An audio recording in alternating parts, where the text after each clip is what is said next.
সাধারণ ছাত্ররা যদি আমাদেরকে বিদায় করে দেয় দিক, কিন্তু সাধারণ ছাত্ররা এই ধরনের নেতৃত্ব তৈরি করে এই ক্ষমতায় আসুক, আমি তো ওয়েলকাম জানাই, আমি তো এদেরই প্রতিনিধি আমি মনে করি। কিন্তু এরা তো জানে না, এরা আবেগ প্রবণ কইরা কোথায় দেশটারে নিয়ে যাচ্ছে। কালকে যদি শেখ হাসিনা যদি না থাকে, পরশুদিন কি আপনি তারেক জিয়ার আইনে দিবেন?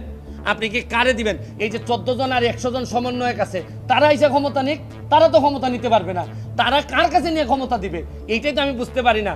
তারা ক্ষমতাটা নিয়ে কার কাছে দিবে ক্ষমতা বলো যে আমি অমুককে দিব। 14 জন বা 150 জন সমন্বয়ক যারা আছে, যারা দাবি করতেছে যে তারা এই দেশটারে রাষ্ট্রের সংস্কার করতে চায়, তাহলে তারা এসে বলো তারা মন্ত্রী হইতে চায় বা তারা ক্ষমতা নিতে চায়। কিন্তু তারা তো, আমরা তো বুঝতেছি তারা আইসাই যেটা করবে এটা হচ্ছে কি লাথি মেরে এদেরকে, যারা আজকে যদি এই সরকারের পতন হয়, কালকে এই সমন্বয় একটা লাথি মেরে বের করে দিবে, দিয়া জামাত এবং বিএনপির যারা এই ষড়যন্ত্রটা করে এই জায়গা পর্যন্ত আসছে, এরাই এই দেশের দায়িত্ব নিবে, নিয়ে এই দেশটারে আগের 50 বছর আগের জায়গায় নিয়ে যাবে। কারণ এদের রক্তের মধ্যেই বাংলাদেশ নাই।